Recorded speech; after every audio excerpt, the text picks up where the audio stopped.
नमस्कार दोस्तों, स्वागत है आप सभी का राजस्थान 360 चैनल पर। अगर आप लोगों ने चैनल को सब्सक्राइब नहीं किया है तो चैनल को सब्सक्राइब जरूर कर लें। ये चैनल जो है आपके राजस्थान के जितने भी एग्जाम्स होते हैं उन सभी के लिए डेडिकेटेड। चलिए स्टार्ट करते हैं। स्टार्ट करने से पहले अनअकैडमी से जुड़ने के कुछ बेनिफिट्स हैं। और रेगुलर क्लास के बारे में बात करूँ तो आपको रात्रि 9 बजे क्लास अवेलेबल होती है। अनअकैडमी से जुड़ने के लिए आपको सबसे पहले प्ले स्टोर में जाकर अनअकैडमी लर्निंग ऐप को इंस्टॉल करना होगा, अपने आप को रजिस्टर्ड करना होगा अपने रजिस्टर्ड मोबाइल नंबर से और अपने गोल को सेलेक्ट करना है। जैसे आप अपने राजस्थान एग्जाम की प्रिपरेशन कर रहे हैं तो आप अपना गोल आरपीएससी सेलेक्ट करेंगे। रेगुलर लाइव क्लासेज आपको यहाँ पर अवेलेबल होती है। लाइव टेस्ट एंड क्विजेज आपके लिए अवेलेबल है। स्ट्रक्चर्ड कोर्सेज है, मतलब कि कंप्लीट सिलेबस आपको यहाँ पर करवाया जाता है। और अनलिमिटेड एक्सेस, मतलब कि जितने भी एजुकेटर्स हैं और जितने भी क्लासेज हैं उन सभी को आप अनलिमिटेड टाइम के लिए एक्सेस कर सकते हैं। 24 महीने का अगर आप सब्सक्रिप्शन लेते हैं तो आपको ये 4 महीने के लिए फ्री मिलेगा। ये आपके लिए जो है यहाँ पर अपॉर्चुनिटी है, तो इसको आप मिस ना कीजिए। साथ ही स्कॉलरशिप टेस्ट आपको यहाँ पर करवाया जाता है, जिसमें फर्स्ट रैंकर को 100%, सेकंड व थर्ड रैंकर को 50% और 4 से 25 रैंकर को 25% स्कॉलरशिप अवेलेबल होती है। टेस्ट सीरीज है आपके लिए, तो इसको आप जरूर ज्वाइन कर सकते हैं। न्यू बैच कोर्सेज आपके स्टार्ट हुए हैं, इनको भी आप जरूर ज्वाइन कीजिए। और राजस्थान के जितने भी एग्जाम्स हैं उन सभी को आप अनलिमिटेड टाइम के लिए एक्सेस कर सकते हैं। जितने भी हमारे एग्जाम्स होते हैं राजस्थान में, या अभी जो बैच कोर्सेज चल रहे हैं, चाहे आने वाले जो बैच कोर्सेज होंगे, उन सभी को आप अनलिमिटेड टाइम के लिए एक्सेस कर सकते हैं। तो ये आपको बेनिफिट आपको यहाँ पर मिलता है। यहाँ पर फी स्ट्रक्चर की अगर हम बात करें तो 1 महीना, 3 महीना, 6 महीना और 12 महीना और 24 महीने के कोर्सेज अवेलेबल हैं। तो जो आपको बेनिफिट सबसे ज़्यादा मिलता है उसमें हमको मिलता है 7,000 रुपये का 1 साल का कोर्स है, और 2 साल का कोर्स जो 8,400। सबसे ज़्यादा बेनिफिट जो है आपको यहाँ पर 24 मंथ्स में मिलेगा। जो अभी वैलिडिटी भी 28 महीने के लिए है, तो 28 महीने की वैलिडिटी आपको यहाँ पर मिलेगी 7560 रुपये। इस रेफरल कोड को यूज करने के बाद में आपको मिलेगी ये 10VV डिस्काउंट कोड है। इसको डिस्काउंट कोड को यूज करते हैं तो 7560 रुपये में आपको इसका भुगतान करना होगा। उसके अलावा आपके कुछ कॉइन्स है तो वो भी जो है आपके यहाँ पर रिडीम हो जाएंगे। 1 साल का कोर्स जो हमारा 6300, तो आप आसान किस्तों में 10VV रेफरल कोड को यूज करके आसान किस्तों में ज्वाइन कर सकते हैं। साथ ही एमपी, यूपी, बिहार व राजस्थान, इनकी कंप्लीट प्रिपरेशन भी आपको यहाँ पर करवाई जाती है। तो 10VV रेफरल कोड के साथ में आप आसान किस्तों में कोर्स को ज्वाइन कर सकते हैं। चलिए हम स्टार्ट करते हैं हमारा। राजस्थान नाहरगढ़ किस जिले में है? राजस्थान के कौन से जिले में नाहरगढ़ आपको मिलता है, ये आप लोगों को बताना है। अजमेर, जयपुर, सिवाना व गागरोन।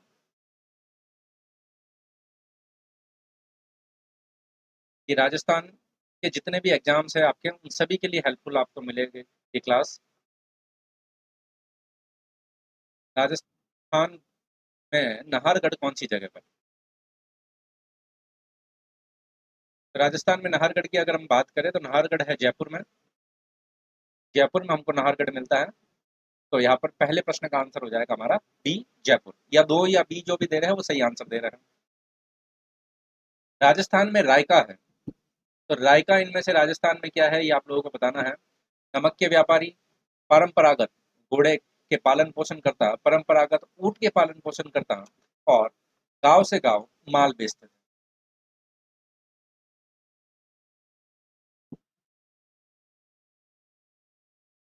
तो राजस्थान में रायका जो है क्या होता है, रायका के बारे में आप लोगों से यहाँ पर पूछा गया है।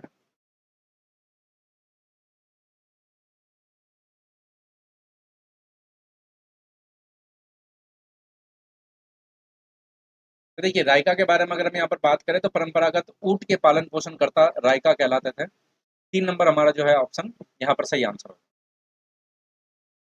धावड़िया वे व्यक्ति होते थे, तो इनमें से धावड़िया क्या होते थे? जो कारवा व काफिला को लूटा करते थे, जो राजाओं के लिए कर संग्रह करते थे, जो अनाज का भंडारण करते थे, जो दौड़ में भाग लिया करते थे। तो धावड़िया जो है इनमें से क्या होते थे ये आप लोगों से पूछा जा रहा है। धावड़िया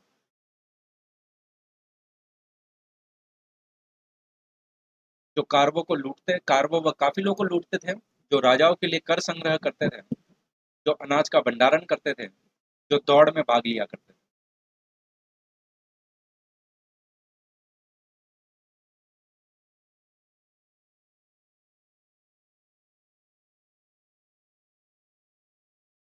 तो धावड़िया की अगर हम यहाँ पर बात करें, बिल्कुल एक या ए जो आंसर दे रहे हैं आप, जो कारवा व काफिलों को लूटा करते थे, बिल्कुल वो हमारा सही आंसर होगा। राजस्थान के किस शहर को गोल्डन सिटी के नाम से जाना जाता है? स्वर्ण नगरी,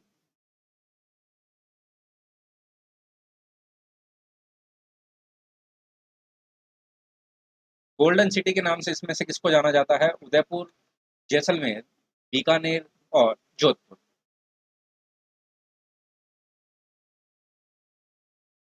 स्वर्ण नगरी या गोल्डन सिटी के नाम से हम इनमें से किसको जानते हैं?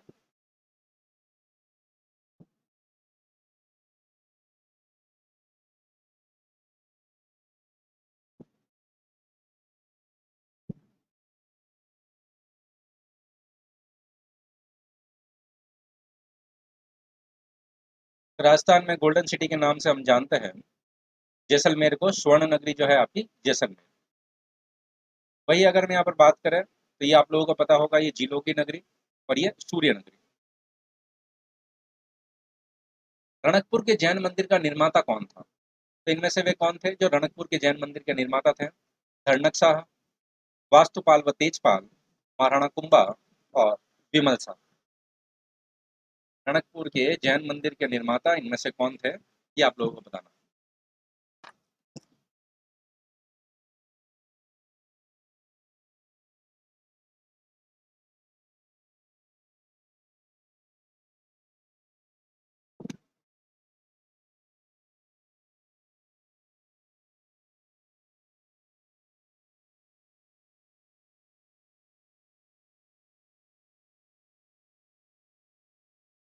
तो रणकपुर के जैन मंदिर की अगर हम यहाँ पर बात करें तो बिल्कुल ए या एक धर्मक शाह जो है इसके निर्माण करता। लांगुरिया गीत जिस देवी से संबंधित है वह है, तो लांगुरिया गीत जो है इनमें से कौन सी देवी से संबंधित है? नागणेची देवी, नागणेची माता, केला देवी, करणी माता और जीण माता।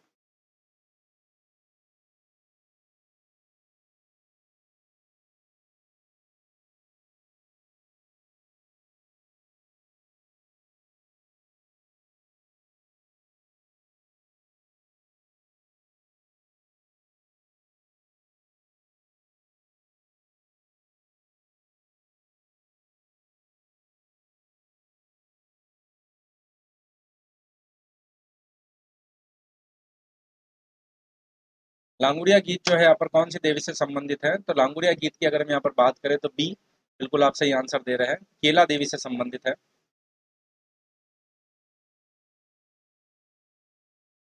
पटवों की हवेली स्थित है। पटवों की हवेली जो है इनमें से किस जगह पर स्थित है? चूरू में, जोधपुर में, बीकानेर में व जैसलमेर।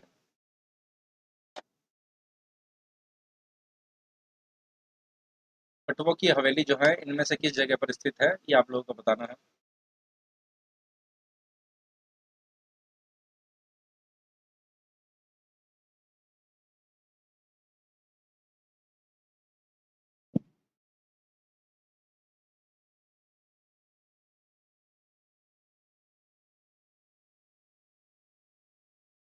पटवों की हवेली की अगर हम यहाँ पर बात करें तो जैसलमेर में है पटवों की हवेली। बिल्कुल 4 नंबर ऑप्शन या डी जो है हमारा सही आंसर है।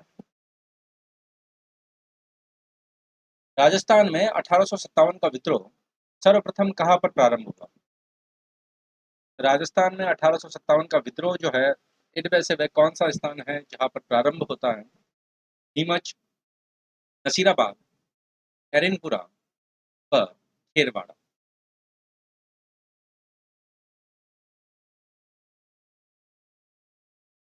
लेक्चर अगर आप लोगों को पसंद आए तो इसको लाइक जरूर कीजिए, शेयर जरूर कीजिए और चैनल को सब्सक्राइब नहीं किया है तो चैनल को सब्सक्राइब भी कर लीजिए। तो यहाँ पर राजस्थान में 1857 की क्रांति का प्रारंभ होता है नसीराबाद में, नसीराबाद से। और वही अगर हम भारत की बात करें तो भारत में होता है मेरठ से।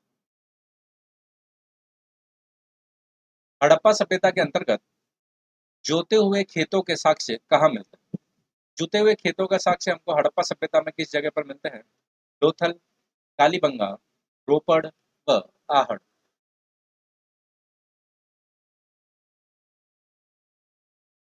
हड़प्पा सभ्यता के अंतर्गत जोते गए खेतों के साक्ष्य हमको कहाँ मिलते हैं?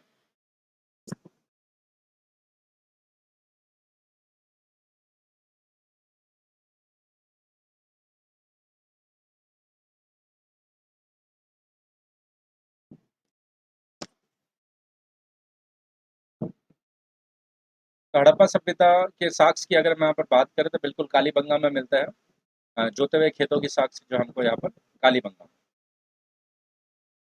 भारत में पहली बार सैनिक शासन व्यवहार में लाया गया था। किसके द्वारा यहाँ पर भारत में पहली बार सैनिक शासन व्यवहार में लाया जाता है? मुगलों के द्वारा, पार्थियनों के द्वारा, ग्रीकों के द्वारा व शकों के द्वारा।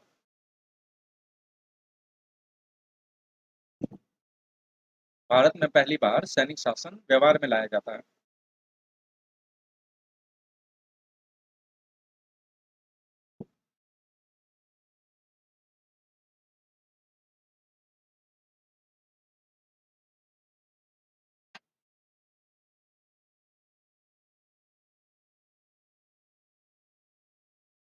तो भारत में पहली बार सैनिक शासन में जो है इनमें से किसके द्वारा व्यवहार में लाया जाता है? तो बिल्कुल यहाँ पर जो है सही आंसर होगा ग्रीक।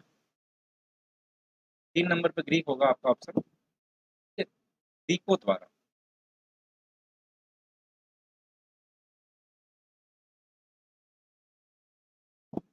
अकबर के शासनकाल में भू राजस्व सुधारों के लिए कौन उत्तरदायी था? भू राजस्व सुधारों के लिए अकबर के शासनकाल में यहाँ पर इनमें से कौन उत्तरदायी होता है, ये आप लोगों को बताना है। ऑप्शन है हमारे सामने बीरबल, बिहारी मल, टोडरमल व मानसिंह। अकबर के शासनकाल में भू राजस्व सुधारों के लिए कौन उत्तरदायी था?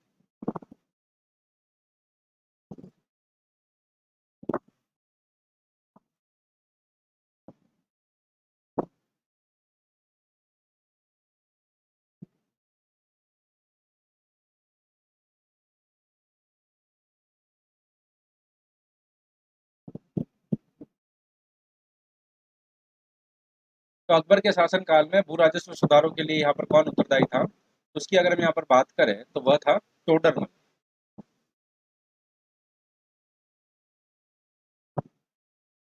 टोडरमल हमारा सही आंसर होगा सी, या 3 नंबर। मुगल काल में भारत में तंबाकू का पौधा लाने वाले कौन थे? तो इनमें से वे कौन थे जो भारत में पहली बार तंबाकू का पौधा लेकर आते हैं? पुर्तगाली, अंग्रेज, फ्रांसीसी और डच।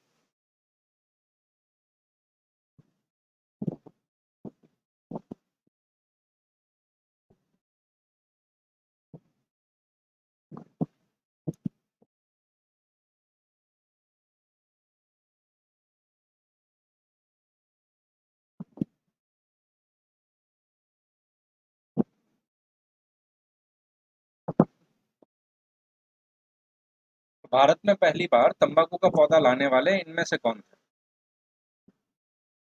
तो भारत में पहली बार तंबाकू का पौधे लाने वाले की अगर हम यहाँ पर बात करें तो वह बिल्कुल 1 नंबर आंसर पुर्तगाली जो आंसर दे रहे हैं यहाँ पर।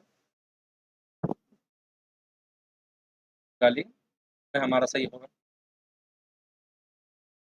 इंग्लैंड की ईस्ट इंडिया कंपनी की भारत में प्रथम निर्णायक सैन्य सफलता मानी जाती है।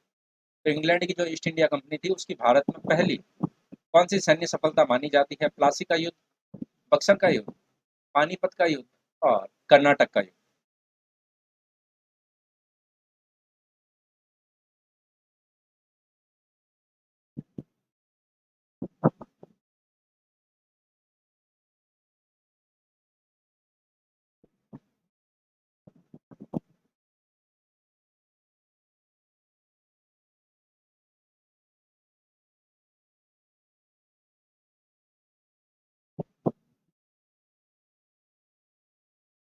तो इंग्लैंड की ईस्ट इंडिया कंपनी की भारत में सैन्य सफलता का जो है यहाँ पर निर्णायक माना जाता है। तो कौन सा युद्ध है वह? तो यहाँ पर 2 नंबर आंसर होगा हमारा बक्सर का युद्ध। और कमेंट सेक्शन में मुझे जरूर बताएं कब होता है ये बक्सर का युद्ध। तो पहली निर्णायक सफलता मानी जाती है यहाँ पर बक्सर के युद्ध को, और बक्सर का युद्ध कब होता है ये जरूर बता दीजिए। इस वायसराय के काल में सफेद विद्रोह, तो कौन से वायसराय उस समय जब सफेद विद्रोह होता है?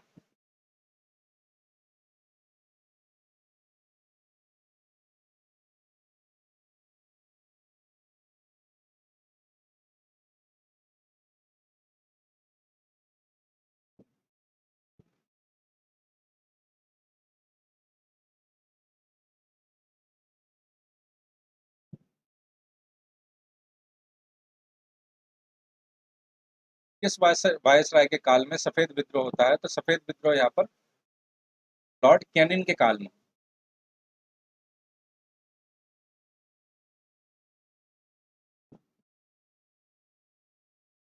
मानव बलि प्रथा का विरोध करने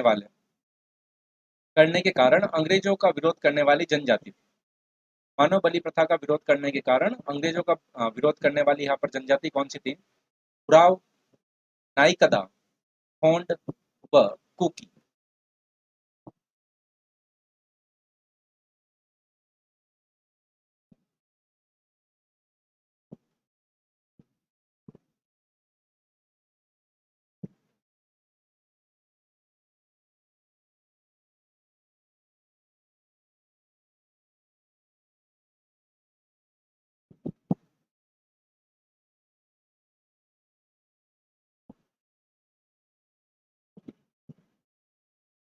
तो यहाँ पर कौन सी जनजाति थी? तो जनजाति की अगर हम यहाँ पर बात करें तो ये हो जाएगा आपका खुड।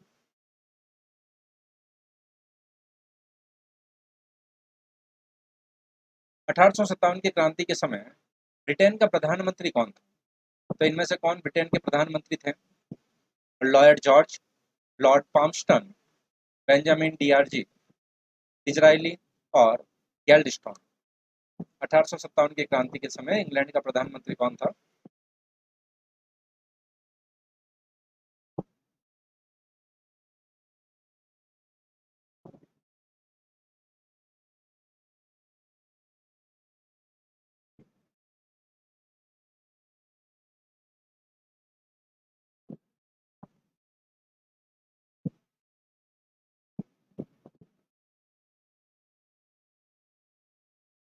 1857 की क्रांति के समय यहाँ पर ब्रिटेन के प्रधानमंत्री कौन थे? तो ब्रिटेन के प्रधानमंत्री की अगर हम यहाँ पर बात करें तो लॉर्ड पाम्पस्टन।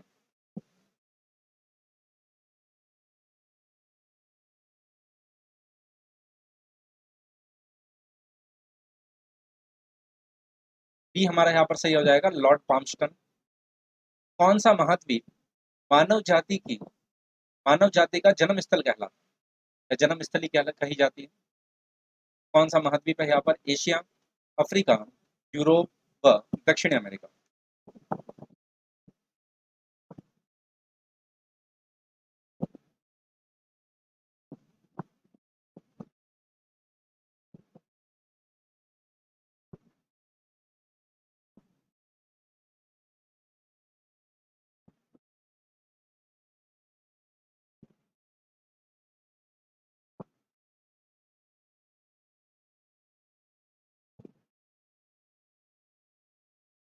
'मानव जाति की जन्मस्थली' की अगर हम यहाँ पर बात करें तो महाद्वीप कौन-सा है? तो यहाँ पर महाद्वीप की अगर हम बात करें तो अफ्रीका मानव जाति की जन्मस्थली कहलाती है। स्थानीय स्तर पर आकस्मिक एवं चरम पर्यावरणीय बदलाव के कारण का उदाहरण, ठीक है? तो स्थानीय स्तर पर जो है यहाँ पर आकस्मिक व चरम पर्यावरणीय बदलाव का प्रमुख कारण क्या है? हरिकेन, उत्तर हिमानी शीतलन, वनस्पति चरम व मानसून।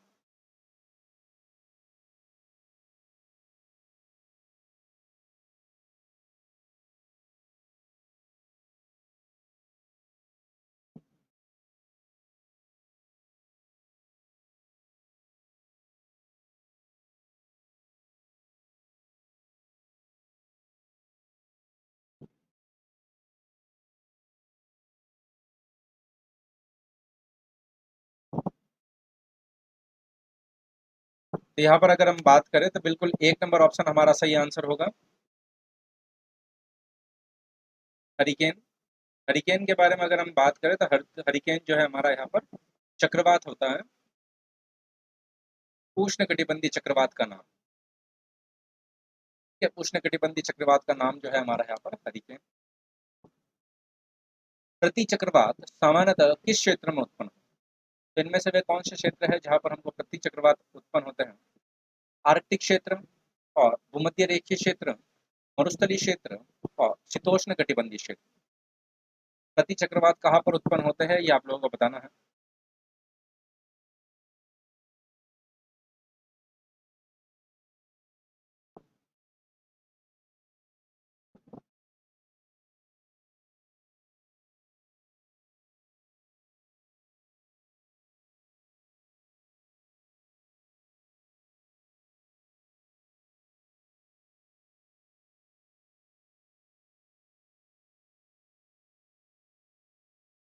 तो प्रति चक्रवात जो है सामान्यतः किस क्षेत्र में उत्पन्न होता है? तो प्रति चक्रवात की अगर हम यहाँ पर बात करें तो भूमध्य रेखीय क्षेत्र में।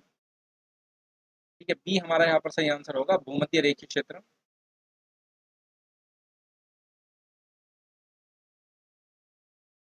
और यहाँ पर अगर हम बात करें तो चक्रवात की अगर हम यहाँ पर बात करें तो चक्रवात क्या होता है? एक लो एयर प्रेशर का एरिया होता है, लो एयर प्रेशर का क्षेत्र होता है। और आप लोगों को पता है कि पवनें जो होती हैं हमेशा हाई प्रेशर से लो प्रेशर की ओर आती हैं। तो यहाँ पर मान लेते हैं लो एयर प्रेशर का क्षेत्र है, पवनें यहाँ पर जो है हमारी आएगी। वही प्रति चक्रवात की अगर हम बात करें तो वहां से जो है पवनें उठनी स्टार्ट होगी। ठीक है, तो चक्रवात में आप जरूर ध्यान रखिए। कैलिफोर्निया में फल के बगीचों का काफी नुकसान पहुंचाने वाली स्थानीय गर्म हवा, तो कैलिफोर्निया में यहाँ पर इनमें से कौन सी गर्म पवन चलती है? नॉर्दर्न, हर्मटन, सांता आना और चिनूक।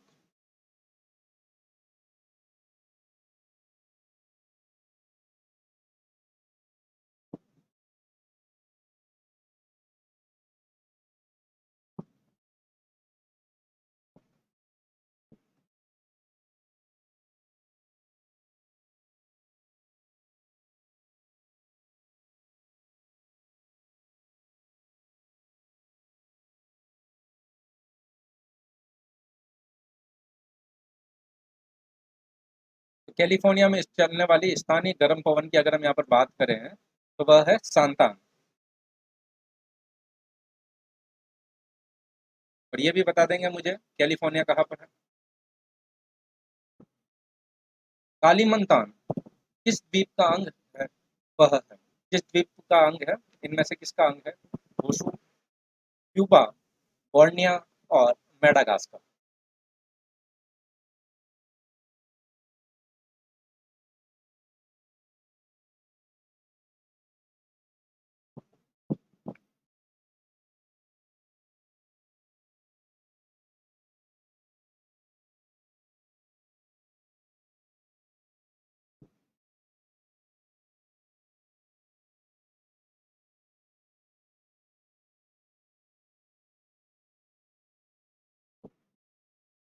कालीमंतान की अगर हम यहाँ पर बात करें तो वह किसका भाग है?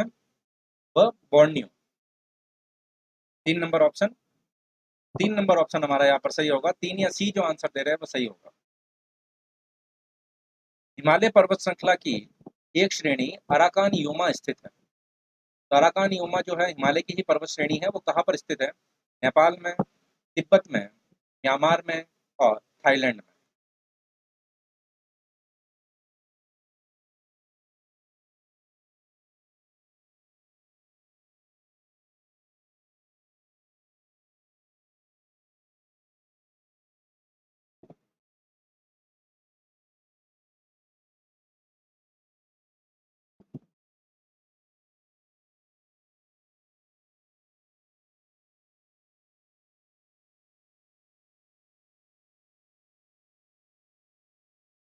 तो हिमालय पर्वत श्रेणी की हिमालय पर्वत की एक श्रेणी अराकान योमा, हिमालय को ही म्यांमार में जो है अराकान योमा के नाम से जानता है।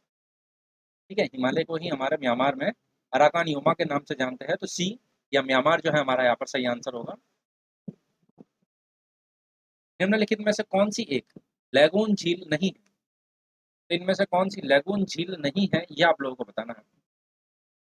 अष्टमुडी या अष्टामुडी, पुलिकट, चिल्का झील और पेरियार झील।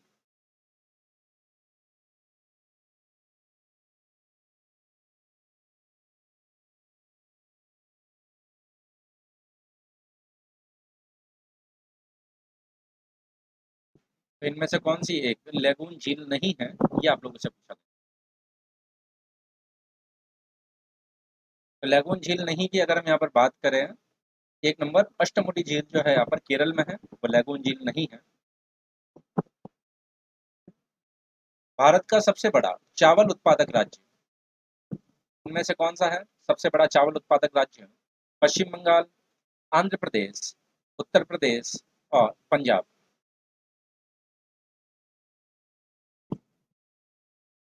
भारत का सबसे बड़ा चावल उत्पादक राज्य जो है इनमें से कौन सा है?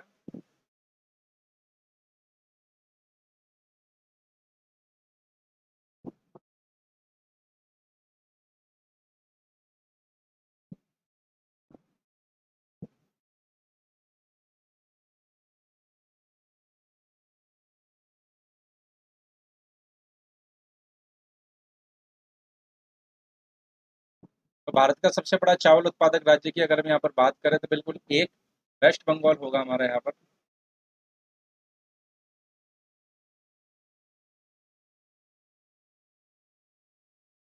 भारत के किस भाग में खनिज संसाधनों का सबसे बड़ा भंडार पाया जाता है? तो इनमें से हमारे भारत का वे कौन सा भाग है जहाँ पर खनिज संसाधनों का सबसे बड़ा भंडार है?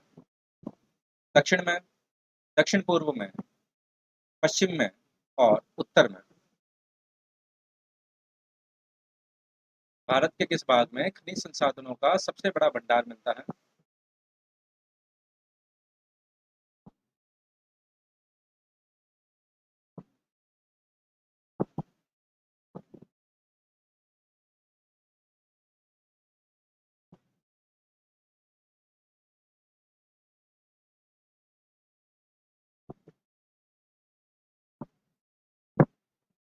तो यहाँ पर खनिज संसाधनों का सबसे बड़ा भंडार हमारे अगर हम भारत में बात करें तो वह दक्षिण पूर्व में मिलता है। मुख्य रूप से हमको कहाँ मिलता है? South east. भारत के किस प्रदेश की सीमाएं तीन देशों क्रमशः नेपाल, भूटान व चीन से मिलती है? इनमें से हमारे भारत का वह कौन सा राज्य है जिसकी सीमा नेपाल से भी मिलती है, भूटान से भी मिलती है और चीन से भी मिलती है?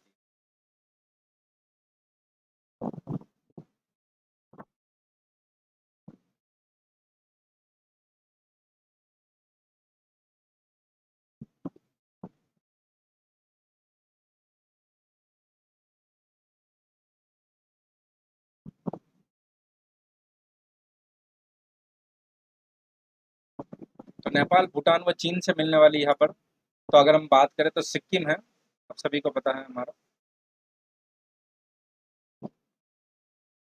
सिक्किम की अगर हम यहाँ पर बात करें तो आप लोगों को पता होगा मैप में भारत में अवस्थिति के बारे में।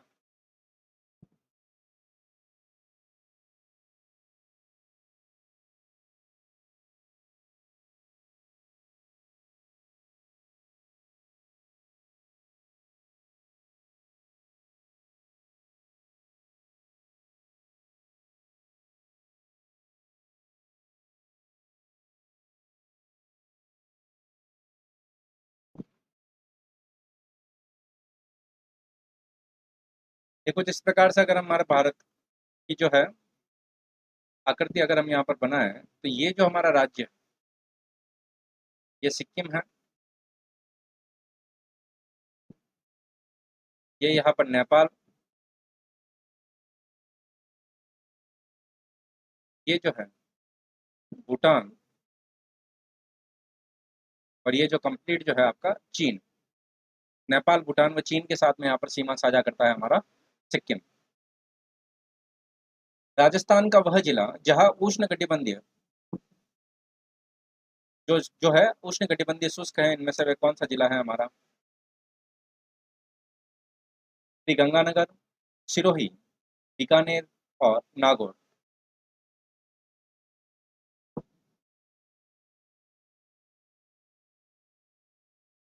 कि राजस्थान जीके की अगर हम यहाँ पर बात करें तो राजस्थान जीके में जो है आप अलग अलग जो है सोर्सेज को जो है यहाँ पर रेफर कर सकते हैं। अलग अलग सोर्सेज में अगर हम बात करें, एक ही अगर आपको पढ़ना है तो आप लक्ष्य को जो है गाइड जो है उसको प्रेफर कर सकते हैं, एक ही सोर्स को अगर आप प्रेफर करना चाहें तो यहाँ पर कौन सा जिला जो है उष्ण कटिबंधीय शुष्क क्षेत्र में आएगा, तो यहाँ पर जो हमारा हो जाएगा उष्ण कटिबंधीय शुष्क क्षेत्र, तो नहीं होगा, नहीं होगा यहाँ पर, तो ये सिरोही नहीं होगा, उष्ण कटिबंधीय शुष्क क्षेत्र में यहाँ पर सिरोही नहीं होगा।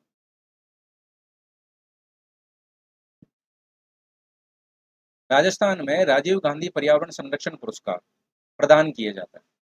तो राजस्थान में राजीव गांधी पर्यावरण संरक्षण पुरस्कार इनमें से किस दिन प्रदान किए जाते हैं? विश्व पर्यावरण दिवस की अगर हम यहाँ पर बात करें तो विश्व पर्यावरण दिवस 5 जून को, राजीव गांधी जी के जन्मदिन पर मतलब कि 20 अगस्त को, ओजोन संरक्षण दिवस मतलब कि 16 सितंबर को, और पृथ्वी दिवस 22 अप्रैल को।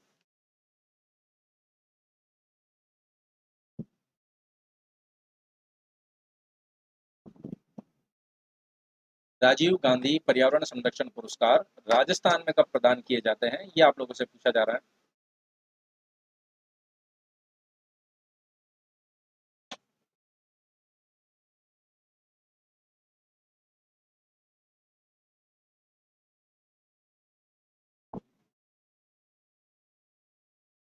तो राजीव गांधी पर्यावरण संरक्षण पुरस्कार की अगर हम यहाँ पर बात करें तो ये दिए जाते हैं 5 जून को।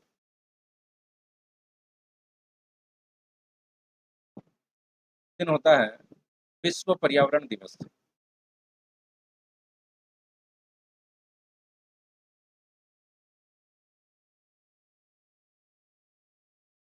राजस्थान सरकार के द्वारा पहली बार ऊर्जा नीति घोषित की गई, तो इनमें से वे कब जो है राजस्थान सरकार ऊर्जा नीति को घोषित करता है? 2008 में, 2009 में, 2010 में, और वर्ष 2011 में।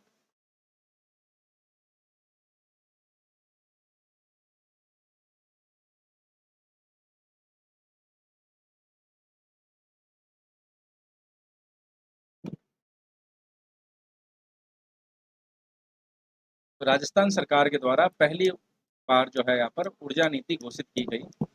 पहली बार ऊर्जा नीति यहाँ पर घोषित की जाती है राजस्थान सरकार के द्वारा 2011 में। ठीक है, ये जरूर ध्यान रखिएगा आप लोग।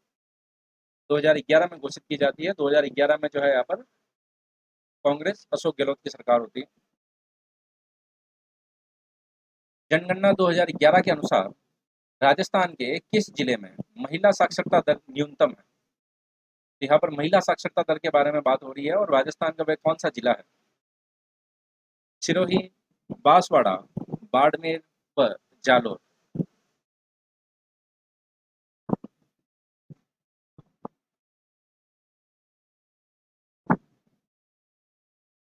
जनगणना 2011 के अनुसार राजस्थान के किस जिले में महिला साक्षरता दर न्यूनतम है?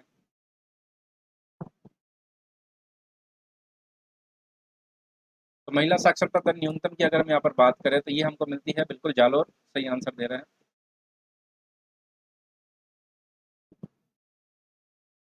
निम्नलिखित में से कौन सी नदी मध्य प्रदेश से निकलती है और खंबात की खाड़ी में गिरती है? इनमें से वे कौन सी नदी है जो एमपी से निकलती है और खंबात की खाड़ी में गिरती है? माही नदी, पार्वती नदी, लूनी नदी, और जवाई नदी।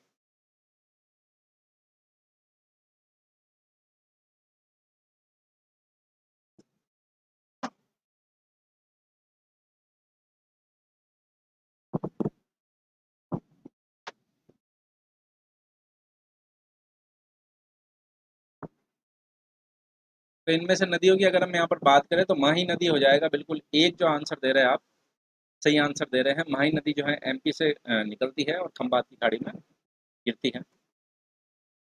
राजस्थान का राज्य पशु, तो हमारे राजस्थान के राज्य पशु कौन सा है? इनमें से ये आप लोगों को बताना है। बाघ, मोर, चिंकारा ऊंट, और चीता। राजस्थान का राज्य पशु में से कौन सा है?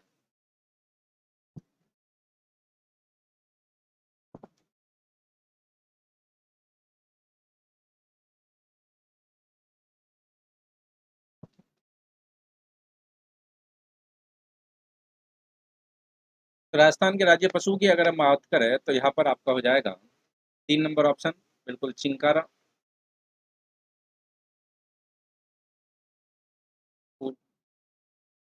तो राजस्थान का जो है यहाँ पर राज्य पशु 3 नंबर ऑप्शन हो जाएगा हमारा सही, सी बिल्कुल सही आंसर है।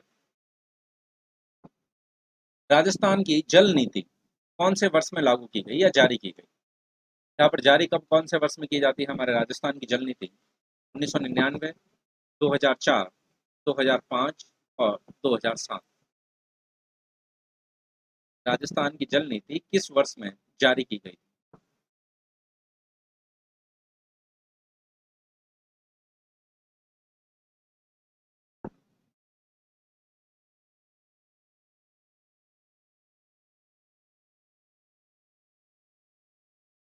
तो राजस्थान की जल नीति जो है यहाँ पर कौन से वर्ष में जारी की जाती है? तो ये 1999 में,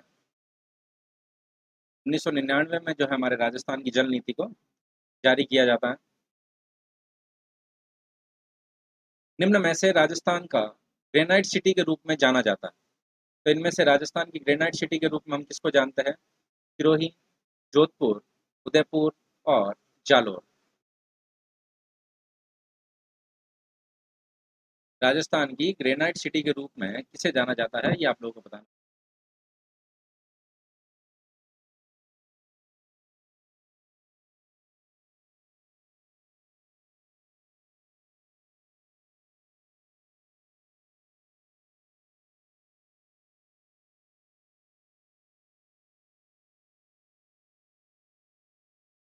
तो राजस्थान की ग्रेनाइट सिटी के रूप में हम यहाँ पर किसको जानते हैं? तो ये जालोर को जाना जाता है।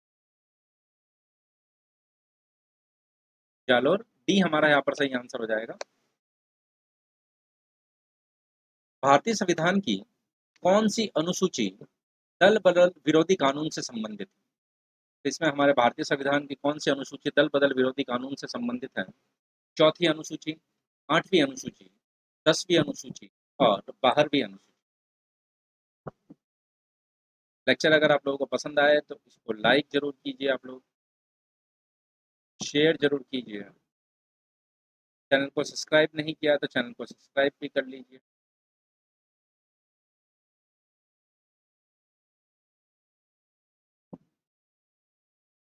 तो दल बदल विरोधी कानून से संबंधित यहाँ पर कौन सी अनुसूची है? तो ये 10वीं अनुसूची, आप लोगों को पता होगा यहाँ पर 3 नंबर ऑप्शन 10वीं अनुसूची। भारतीय संविधान के किस भाग में राज्य नीति के निदेशक तत्वों का उल्लेख है? तो भारतीय संविधान के कौन से भाग में यहाँ पर राज्य नीति के निदेशक तत्वों का उल्लेख है? भाग 3, भाग 4, भाग 4A और भाग 5।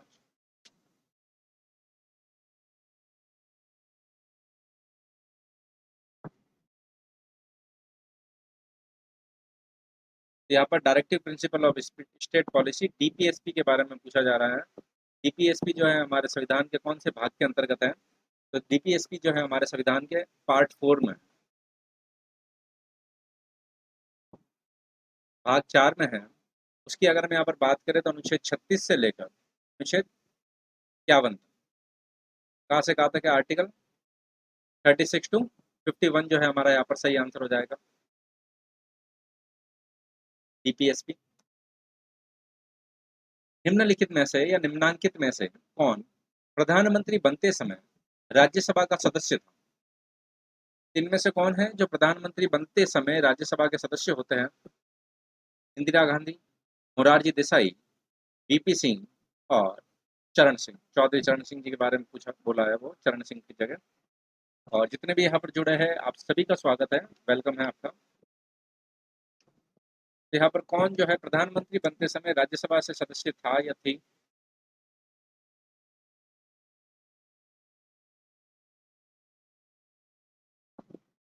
तो कौन जो है यहाँ पर प्रधानमंत्री बनते समय राज्यसभा से सदस्य था या थी? तो उसकी अगर हम यहाँ पर बात करें तो इंदिरा गांधी।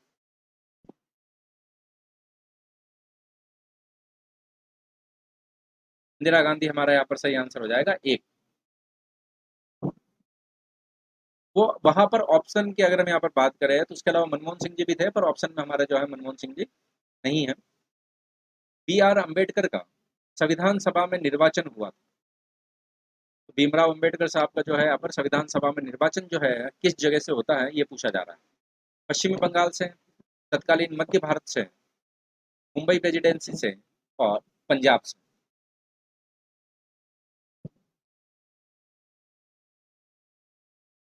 बी आर अम्बेडकर का संविधान सभा में निर्वाचन कहाँ से होता है, ये आप लोगों को बताना है।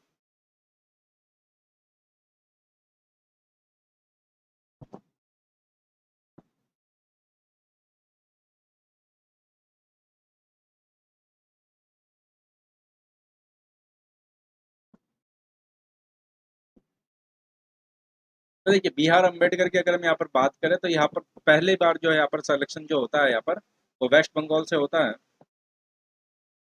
लेकिन जब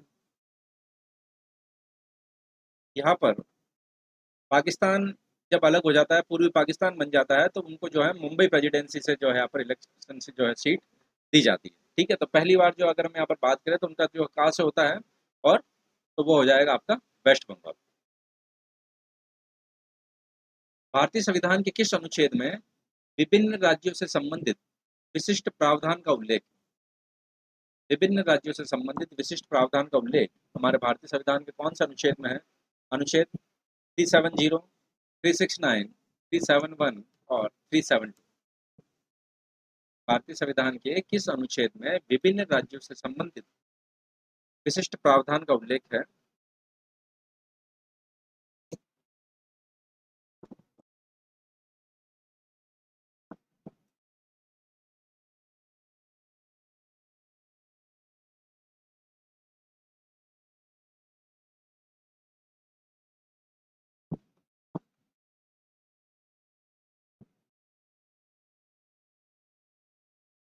तो भारतीय संविधान का अनुच्छेद आप सभी को पता है, यहाँ पर एक नंबर होगा, सॉरी, विभिन्न राज्यों का उल्लेख जो है अगर हम यहाँ पर बात करें, विशिष्ट प्रावधान की अगर हम बात करें तो 371 में है।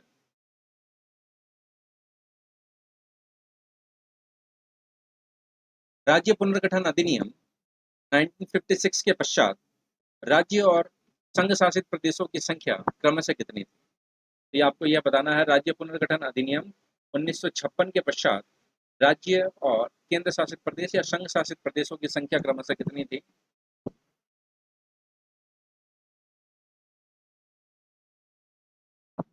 और आर्टिकल अगर हम 370 की बात करें तो आर्टिकल 370 खत्म नहीं हुआ है। आर्टिकल 370 में जो है अदर स्टेट्स भी है, जैसे हमारे जो है अ, पहाड़ी राज्य और नॉर्थ ईस्ट की बात है, तो यहाँ पर खत्म नहीं हुआ है, ये जरूर ध्यान रखें आप लोग।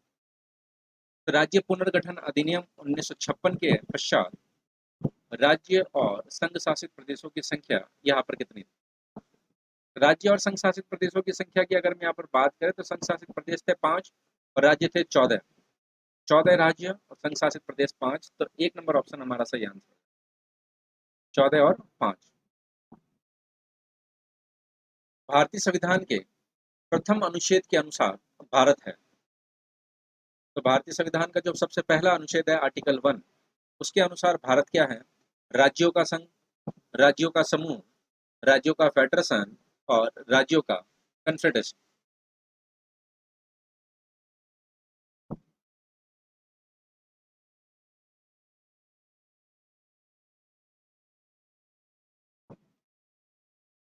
राज्य पुनर्गठन आयोग की अगर हम यहाँ पर बात करें तो 1953 में फजल अली की जो है यहाँ पर अध्यक्षता में बिल्कुल गठित किया जाता है।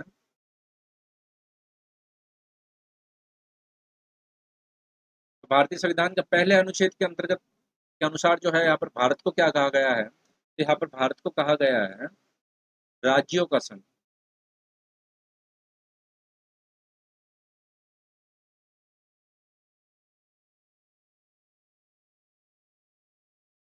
भारत में एकल नागरिकता की अवधारणा अपनाई गई। तो भारत में एकल नागरिकता की अवधारणा जो है कहाँ से अपनाई गई है?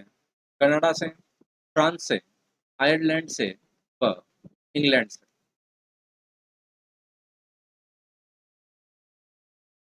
भारत में एकल नागरिकता की अवधारणा अपनाई गई है, इनमें से वे कौन सा स्थान है जहाँ से अपनाई गई है?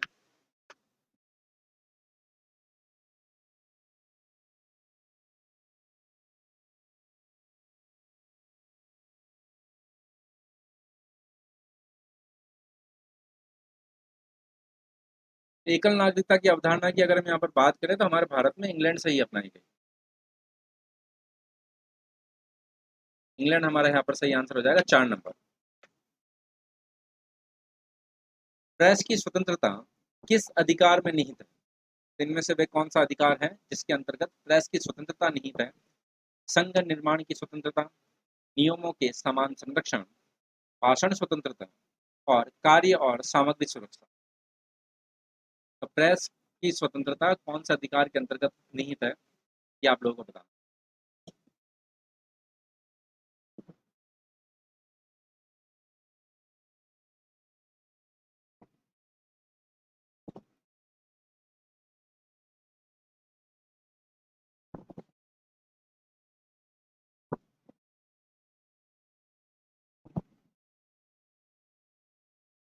तो प्रेस की स्वतंत्रता की अगर हम यहाँ पर बात करें तो प्रेस की स्वतंत्रता बिल्कुल भाषण स्वतंत्रता के अंतर्गत निहित है।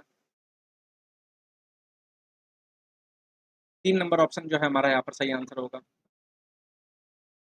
भारत में किसके चुनाव में आनुपातिक प्रतिनिधित्व चुनाव प्रणाली अपनाई जाती है?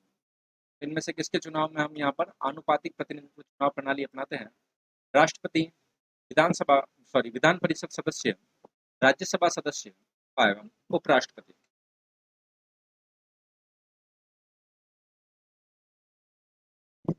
भारत में किसके चुनाव में आनुपातिक प्रतिनिधित्व प्रणाली चुनाव प्रणाली जो है अपनाई जाती है?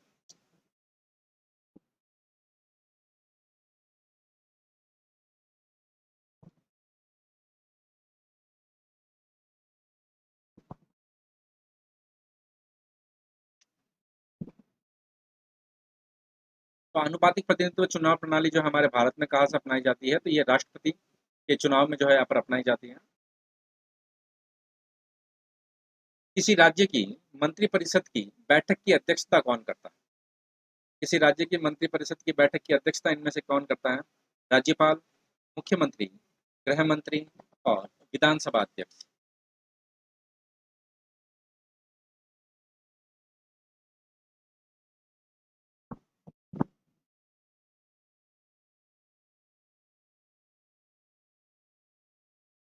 किसी राज्य की मंत्रिपरिषद की बैठक की अध्यक्षता इनमें से कौन करता है?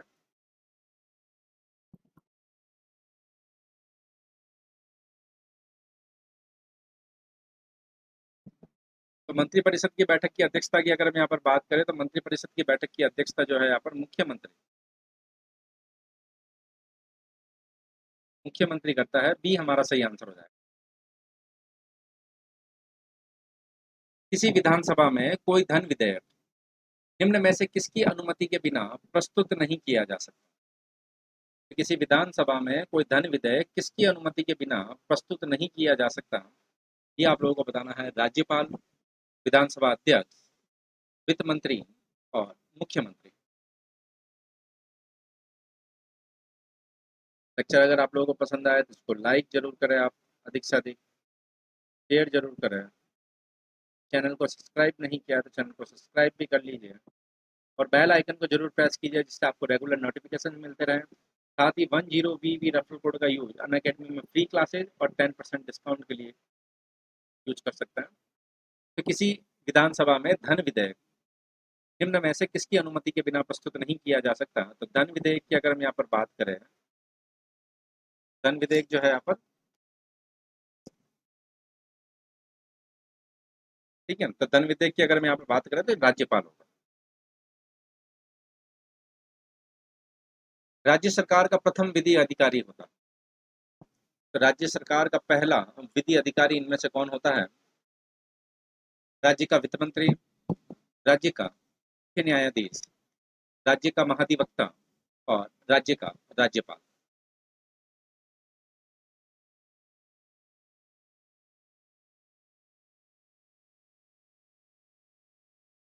राज्य सरकार का पहला विधि अधिकारी होता है, इनमें से कौन होता है? तो राज्य सरकार का पहले विधि अधिकारी की अगर हम यहाँ पर बात करें तो एडवोकेट जनरल, राज्य का महाधिवक्ता।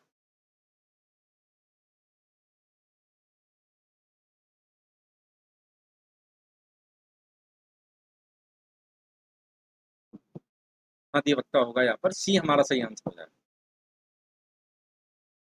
राज्य निर्वाचन आयुक्त की नियुक्ति इनमें से किसके द्वारा की जाती है? राज्यपाल, राष्ट्रपति, प्रधानमंत्री एवं मुख्यमंत्री। राज्य निर्वाचन आयुक्त की नियुक्ति किसके द्वारा की जाती है, ये आप लोगों को बताना है।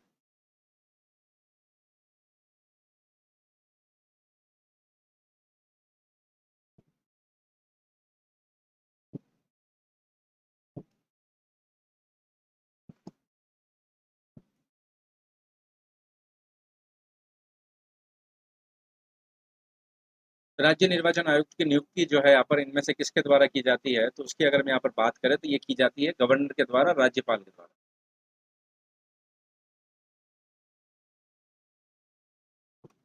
राज्य मानवाधिकार के आयोग एवं सदस्यों की नियुक्ति किस प्रकार की जाती है? मुख्यमंत्री के द्वारा, राज्यपाल द्वारा मनोनयन के द्वारा, राज्यपाल द्वारा एक समिति की सिफारिश पर, और विधानसभा की अनुशंसा पर राज्यपाल द्वारा। राज्य मानवाधिकार आयोग के अध्यक्ष और सदस्यों की नियुक्ति किस प्रकार की जाती है, ये आप लोगों को बताना है।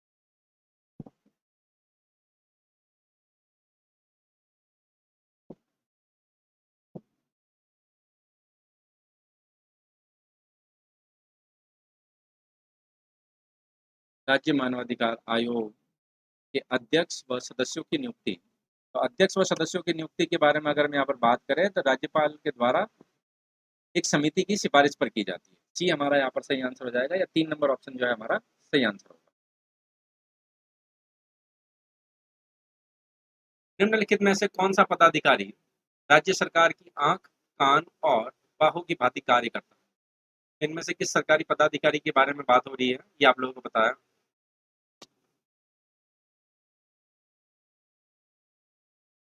निम्नलिखित में से कौन सा पदाधिकारी राज्य सरकार की आंख, कान और बाहों की भांति कार्य करता है? कलेक्टर, उपखंड अधिकारी, तहसीलदार और महाधिवक्ता।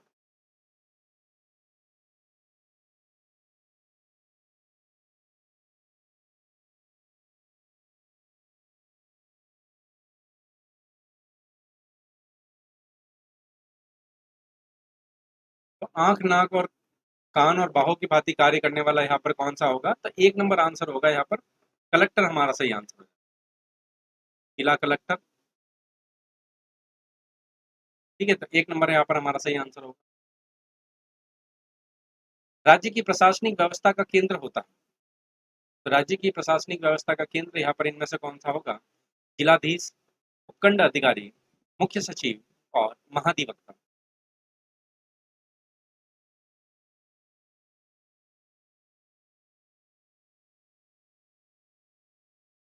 राजस्थान की प्रशासनिक व राजनीतिक व्यवस्था का केंद्र आपको कहाँ मिलेगा?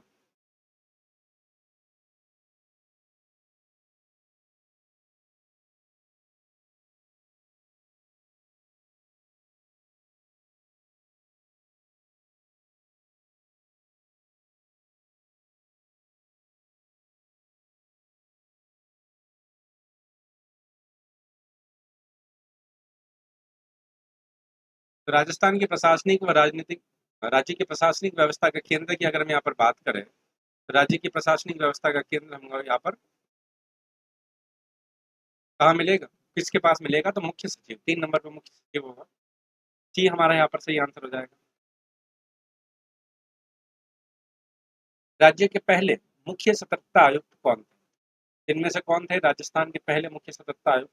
T K Mathew, Amar Singh Rathore, R K Nair और ए के पांडे। राजस्थान के पहले मुख्य सतर्कता आयुक्त जो है इनमें से कौन थे?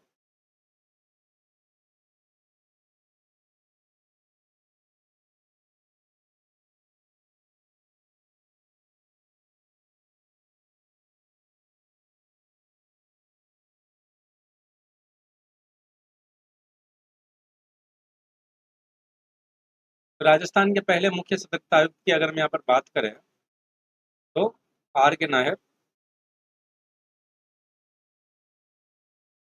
निम्नलिखित में से कौन सा राजस्थान में मुद्रास्फीति के प्राकलन का सबसे प्रचलित माप? तो राजस्थान में मुद्रास्फीति के प्राकलन का सबसे प्रचलित माप इनमें से कौन सा है? औद्योगिक मूल्य सूचकांक, उपभोक्ता मूल्य सूचकांक, थोक मूल्य सूचकांक और मूल्य सूचकांक। निम्नलिखित में से कौन सा भारत में मुद्रास्फीति के मापन प्राक्कलन का जो है सबसे प्रचलित माप है?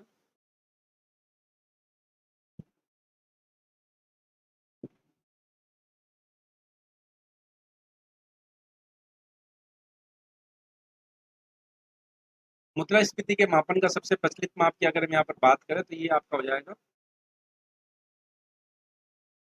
WPI। लेकिन मुद्रास्फीति का जो मापन जो किया जाता है वो किस पर किया जाता है? कंज्यूमर प्राइस इंडेक्स पर किया जाता है, उपभोक्ता मूल्य सूचकांक पर किया जाता है। राजस्थान राज्य विधिक सेवा प्राधिकरण का गठन कब किया गया? तो इनमें से कब राजस्थान राज्य विधिक सेवा प्राधिकरण का गठन किया जाता है? अप्रैल 1988, सितंबर 1991, जून 2004 और जुलाई 2006। राजस्थान राज्य विधिक सेवा प्राधिकरण का गठन कब किया जाता है?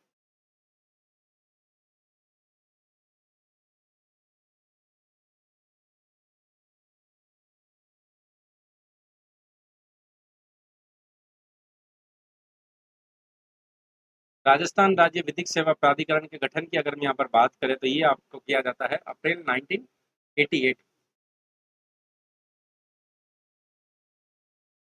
केंद्र सरकार के द्वारा हाल ही में गठित विशेष जांच दल का अध्यक्ष बनाया गया है, एसआईटी का अध्यक्ष जो है इनमें से किसको बनाया गया है?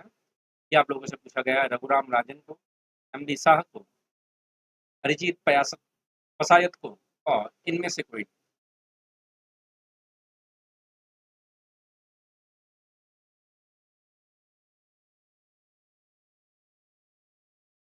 केंद्र सरकार के द्वारा हाल ही में गठित एसआईटी विशेष जांच दल का अध्यक्ष इनमें से किसे बनाया गया? तो एसआईटी के अध्यक्ष की अगर हम यहाँ पर बात करें तो किसको बनाया गया है? M B Shah.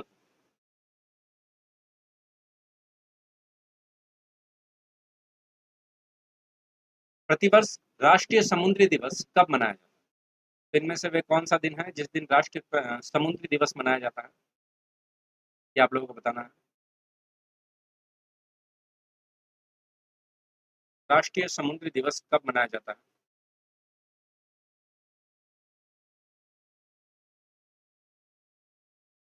स्क्रीन का रिजोल्यूशन जो है आप सेट कर लीजिए।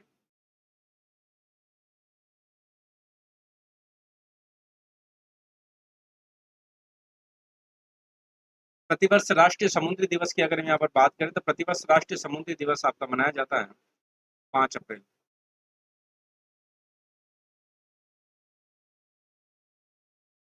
भारत के किस राज्य में गरीबों का प्रतिशत सर्वाधिक है? भारत का वह कौन सा राज्य है जहाँ गरीबों का प्रतिशत सर्वाधिक है? ये आप लोगों को बताना है।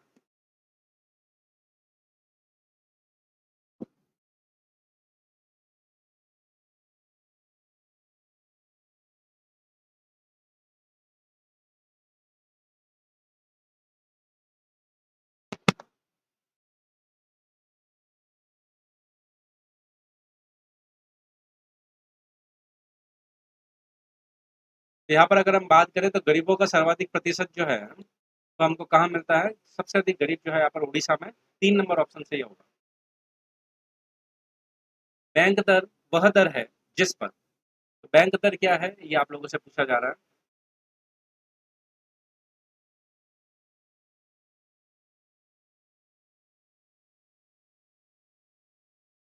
सरकारी ऋण जारी किए जाते हैं, वाणिज्यिक बैंक जनता से जमा लेते हैं, वाणिज्यिक बैंक ग्राहकों को ऋण देते हैं और केंद्रीय बैंक वाणिज्यिक बैंकों को ऋण भरते हैं। बैंक दर क्या है ये आप लोगों से पूछा जा रहा है। तो बैंक दर की अगर हम यहाँ पर बात करें तो बैंक दर जो है केंद्रीय बैंक जो है वाणिज्यिक दरों को जो है यहाँ पर ऋण भरते हैं। निम्नलिखित में से किसको वास्तविक मजदूरी वेतन का निर्धारक माना जाता है? वास्तव में मजदूरी और वेतन का निर्धारक जो है इनमें से किसको माना जाता है? कार्य की प्रगति को, अतिरिक्त आमदनी को, मुद्रा की क्रय शक्ति को और पदोन्नति की संभावना को। जितने भी यहाँ पर जुड़े हैं आप सभी का स्वागत है। लेक्चर को जो है अगर पसंद आए तो उसको लाइक एंड शेयर जरूर कीजिए आप लोग।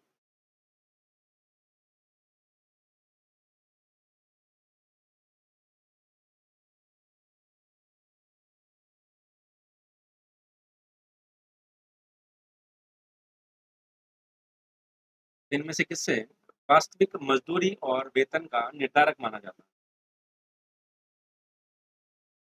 तो वास्तविक मजदूरी और वेतन के निर्धारक की अगर हम यहाँ पर बात करें तो मुद्रा की रह सकती है।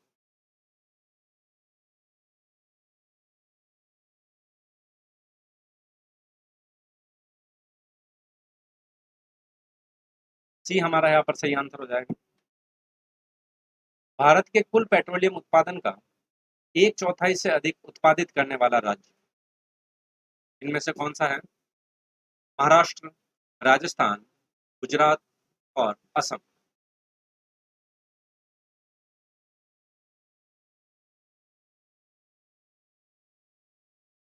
भारत के कुल पेट्रोलियम उत्पादन का एक चौथाई से अधिक उत्पादित करने वाला राज्य।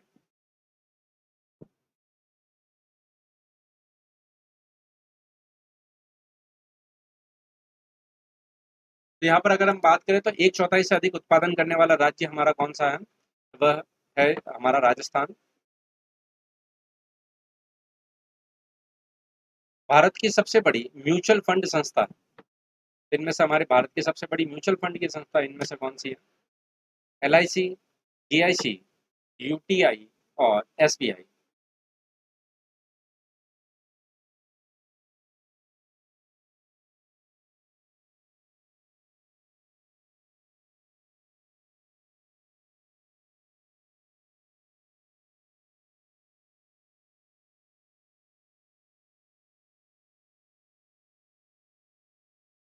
आप अनअकैडमी की लर्निंग ऐप पर जो है मैसेज करके कांटेक्ट कर सकते हैं।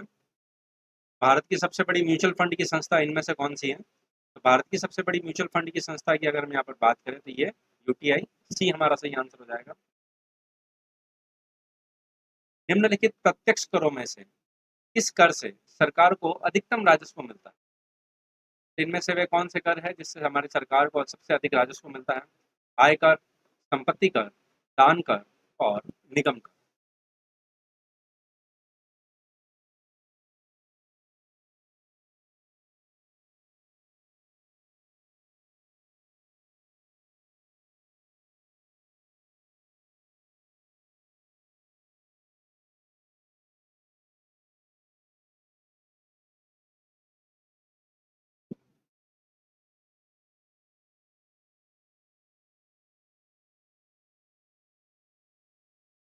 निम्नलिखित प्रत्यक्ष करों में से किस कर को सरकार के द्वारा अधिक सरकार जो है यहाँ पर अधिकतम राजस्व प्राप्त करती है? तो यहाँ पर कॉर्पोरेट टैक्स, निगम कर जो है हमारा सही आंसर हो जाएगा। मेरा नाम जो है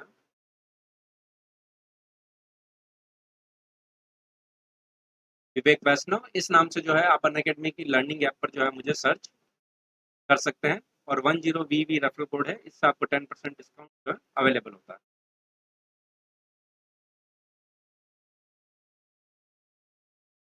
उद्योगों का विकास और औद्योगिकरण की राजनीति किस योजना की अंग?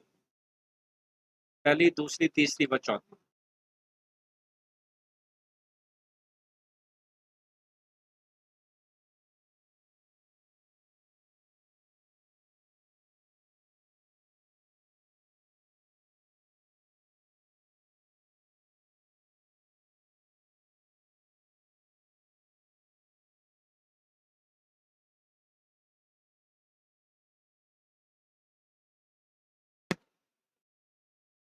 2, उद्योगों और विकास उद्योगों का विकास और औद्योगिकरण की राजनीति यहाँ पर किस योजना का अंग थी? पहली, दूसरी, चौथी व सातवीं। यहाँ पर दूसरी पंचवर्षीय योजना का जो था ये भी हमारा सही आंसर होगा। 9 अप्रैल 2021 में कोविड-19 के प्रसार को रोकने के लिए मास्क अभियान किस राज्य के द्वारा शुरू किया गया? मध्य प्रदेश, उत्तर प्रदेश, उड़ीसा और छत्तीसगढ़। 9 अप्रैल 2021 में कोविड-19 के प्रसार को रोकने के लिए मास्क अभियान किस राज्य द्वारा शुरू किया गया था?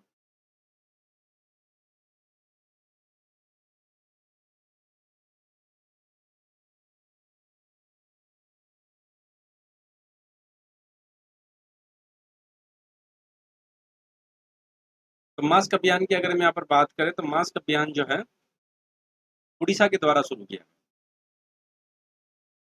राजस्थान में बायोगैस की बहुत अधिक संभावना है क्योंकि पशु उपलब्ध है, सूर्य की गर्मी उपलब्ध है, रेगिस्तानी क्षेत्र उपलब्ध है और सरसों की भूसी उपलब्ध है। बायोमास की सब सर्वाधिक संभावना है हमारे राजस्थान में, उसका प्रमुख कारण क्या है?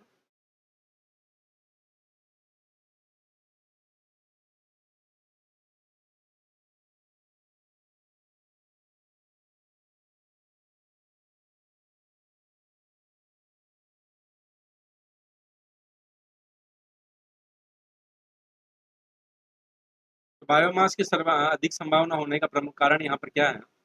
बायोमास की संभावना होने का प्रमुख कारण यहाँ पर आप लोगों को पता है, सरसों की भूसी हमारे राजस्थान में पर्याप्त मात्रा में उपलब्ध है। 4 नंबर ऑप्शन जो है सही हो जाएगा। धौलपुर पावर परियोजना आधारित पानी पर, सौर ऊर्जा पर, लिग्नाइट पर और गैस पर। धौलपुर पावर परियोजना आधारित होगी, किस पर आधारित होगी, ये आप लोगों से पूछा जा रहा है।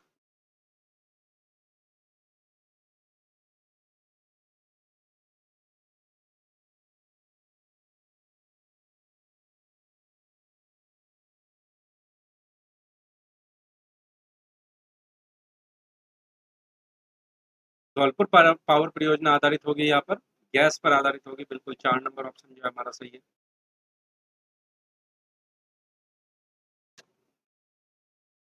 श्वेत किट किस फसल का रोग? मक्का का, चना का, सरसों का और चावल का। श्वेत किट जो है यहाँ पर किस फसल का रोग है, ये आप लोगों को बताना है।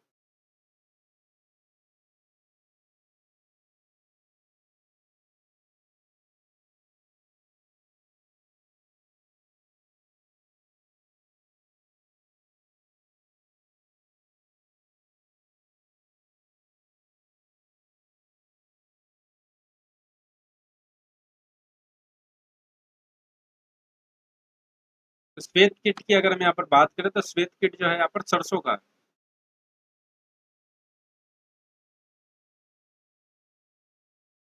अप्रैल 2021 को मुख्य चुनाव आयुक्त के रूप में किसने अपना पदभार संभाला? तो मुख्य चुनाव आयुक्त जो है अप्रैल 2021 में कौन बने हैं? सुनील अरोड़ा, सुशील चंद्रा, राजीव कुमार और आनंद कुमार।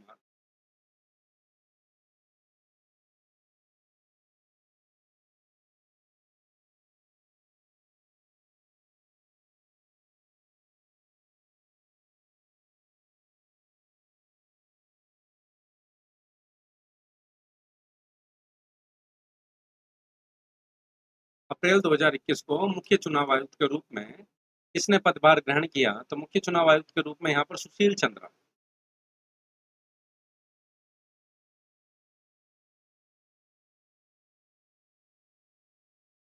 पदभार जो है यहाँ पर ग्रहण किया है। विश्व स्वास्थ्य दिवस कब मनाया जाता है?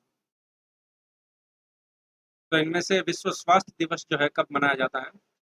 4 अप्रैल को कर लीजिए आप, 5 अप्रैल, 6 अप्रैल और 7 अप्रैल।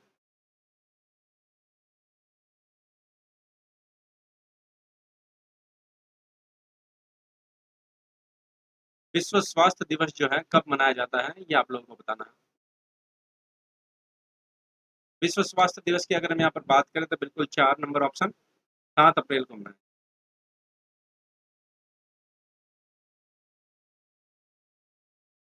राजस्थान और भारत के तुलनात्मक समको के अनुसार निम्नलिखित में से कौन सा सूचकांक राजस्थान में अधिक है? इनमें से कौन सा सूचकांक जो है राजस्थान में अधिक है? पुरुष साक्षरता दर, कार्य सहभागिता दर, जनसंख्या घनत्व और लिंगानुपात।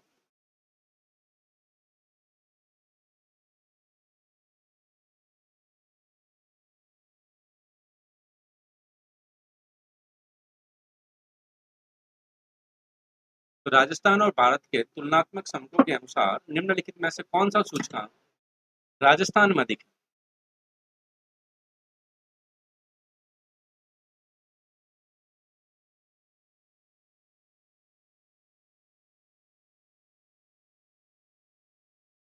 तो इसकी अगर हम यहाँ पर बात करें तो यहाँ पर कार्य सहभागिता दर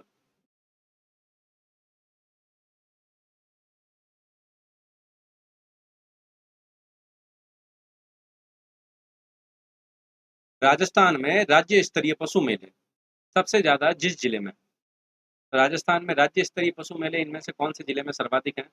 हनुमानगढ़, बाड़मेर, नागौर और डूंगरपुर।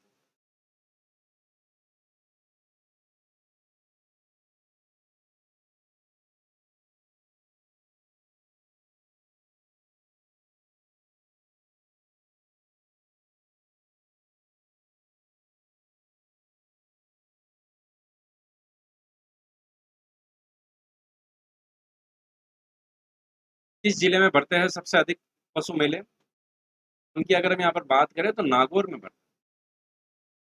राजस्थान में राज्य स्तरीय पशु मेले सर्वाधिक नागौर में भरे जाते हैं। 3 नंबर ऑप्शन या सी जो है हमारा सही आंसर। उत्तर दक्षिण विस्तार जिस जिले का है वह है। उत्तर से दक्षिण की ओर विस्तार जो है इनमें से कौन सा जिले का है? झालावाड़, भीलवाड़ा, झुंझुनू और चित्तौड़गढ़।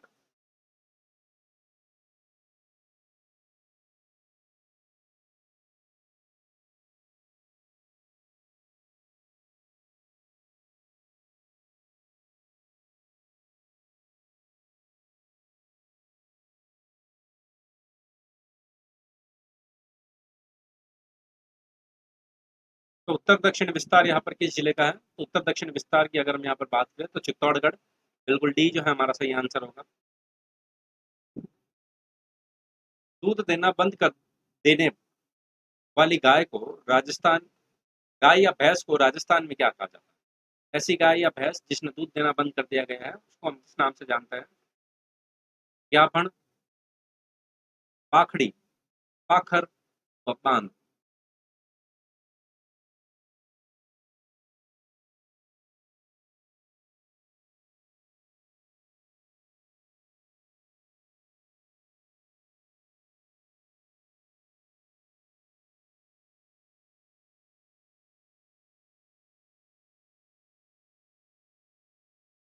दूध देना बंद कर देने वाली गाय या भैंस जो है हमारी राजस्थान में क्या कहलाती है? तो राजस्थान में उसको बाखड़ी के नाम से जानते हैं।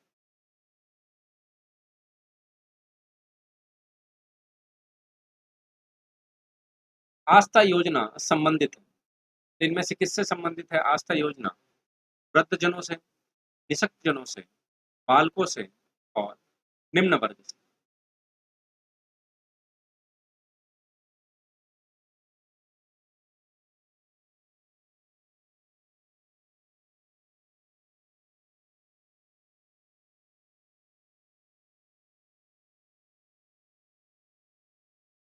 आस्था योजना का संबंध जो है इनमें से किससे है, ये पूछा जा रहा है आप लोगों से। तो आस्था योजना की अगर हम यहाँ पर बात करें तो ये निशक्त जनों से संबंधित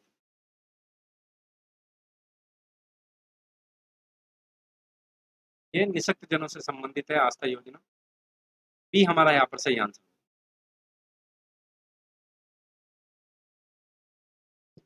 रिमेनिंग प्रश्नों को हम नेक्स्ट क्लास में करेंगे। 10 VV रेफरल कोड है। अनअकैडमी के किसी भी कोर्स में आप एडमिशन के लिए इस कोर्स का कोड का उपयोग कर सकते हैं। और अगर लेक्चर पसंद आए तो इसको लाइक जरूर कीजिए, शेयर जरूर कीजिए और चैनल को सब्सक्राइब नहीं किया तो सब्सक्राइब कर लीजिए और बेल आइकन को जरूर प्रेस कीजिए। इससे आपको रेगुलर नोटिफिकेशन मिलते रहेंगे। Thank you so much. Thanks a lot. Bye, take care.